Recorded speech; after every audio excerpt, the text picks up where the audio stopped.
le coordonnateur du projet WABEF. Vous avez dirigé les assises sur le WABEF du 16 au 18 juillet dernier au centre Songhai, et le centre Songhai qui se positionne d'ailleurs dans ce projet comme un centre de démonstration. Alors dites-nous en quelques mots, c'est quoi le WABEF?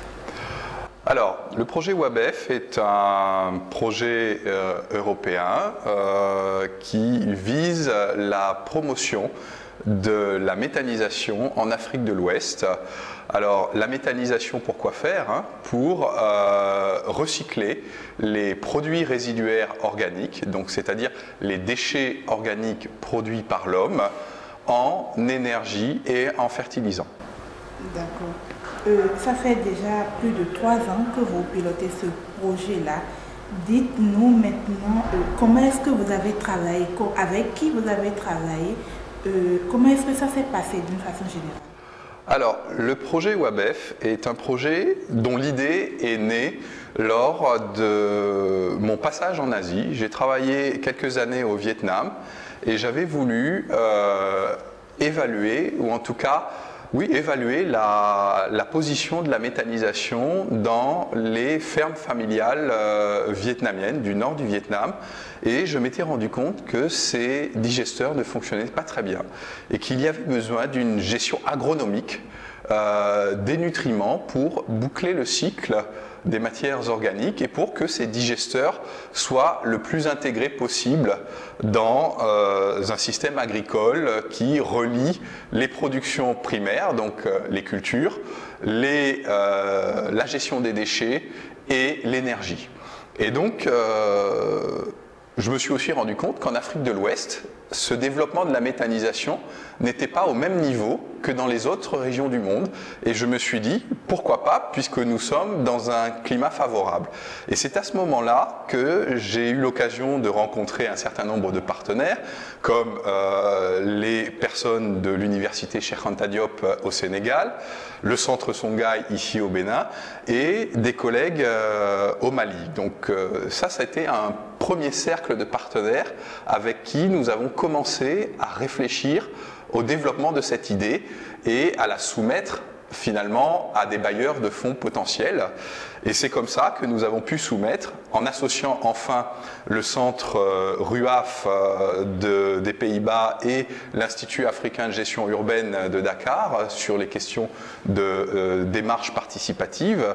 Et donc c'est à ce moment-là, ensuite, que nous avons soumis une proposition à l'Europe et au Fonds européen de développement, et en particulier au programme ACP Sciences et Technologies, qui, au final, nous a financés pour mettre en œuvre ce projet de promotion de la digestion anaérobie, ou donc de la méthanisation en Afrique de l'Ouest. D'accord. Comment est-ce que ça s'est passé? Avec quel pays vous avez travaillé?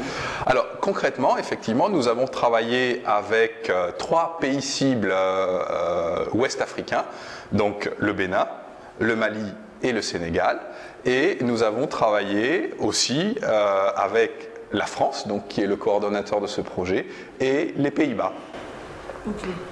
Vous avez tenu les assises du 16 au 18 juillet au centre Songhai. Dites-nous de quoi il a été question au cours de ces assises-là. Alors, je nommerais ça effectivement plutôt une école régionale. C'était une école régionale de haut niveau qui a regroupé un certain nombre d'experts de haut niveau, donc des directeurs nationaux de l'énergie, des enseignants, des praticiens de la méthanisation des 3 pays. Et l'objectif était de leur transmettre des résultats issus du projet WABEF. Donc ces résultats, nous les avons partagés de manière assez approfondie pendant 2 jours et demi pour que ces acteurs de haut niveau se les approprient et puissent ensuite transmettre l'information au niveau de leurs institutions et puissent aussi les mettre en œuvre à terme, bien évidemment. Comment est-ce que ces résultats-là seront vulgarisés? Alors, ils seront vulgarisés à travers différents documents. Donc, il y a des documents qui sont destinés aux politiciens, aux décideurs, Hein. Donc c'est ce qu'on appelle des policy briefs ou des notes techniques, notamment pour les cadres des collectivités.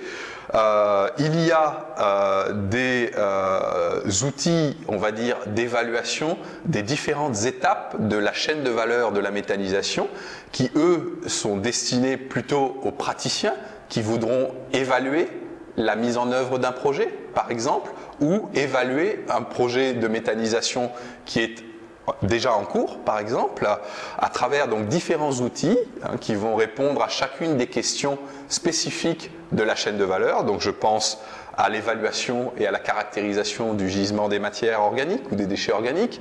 Je pense au choix de la technologie et je pense à la gestion des nutriments, puisque nous avons parlé bouclage des cycles des nutriments au début de cette interview.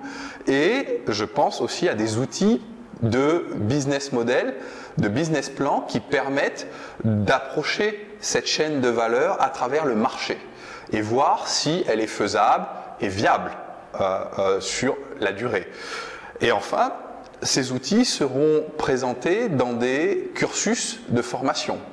Donc là, on a des cursus de formation destinés à la formation initiale, donc à des étudiants en master par exemple, et puis nous avons des documents de vulgarisation qui permettront aussi d'informer le public général, les communautés, sur ce que c'est que la méthanisation et quels sont ses intérêts en termes de mise à disposition d'énergie, en termes d'accès à l'énergie et en termes d'accès aux fertilisants, notamment pour améliorer les performances agricoles. Ces documents-là, on peut les trouver où ? Alors ces documents vont être disponibles dans quelques semaines sur le nouveau portail internet du projet. Ce portail internet est en cours le site internet du projet, qui est plutôt un site institutionnel aujourd'hui de présentation d'un projet, va être transformé en un véritable portail pour la valorisation, le recyclage des déchets organiques d'Afrique de l'Ouest pour produire de l'énergie et des fertilisants. Donc le public pourra trouver l'ensemble de ces outils sur ce portail sous forme d'éléments téléchargeables et de petits outils. Alors il y aura aussi des contacts et un certain nombre d'informations complémentaires, des images, des vidéos, notamment des vidéos que nous avions pu produire lorsque nous avions visité un certain nombre d'expériences, un certain nombre de bons cas en Europe et aussi en Afrique, où nous avons vu de très belles expériences au tout début de notre projet en 2014. D'accord.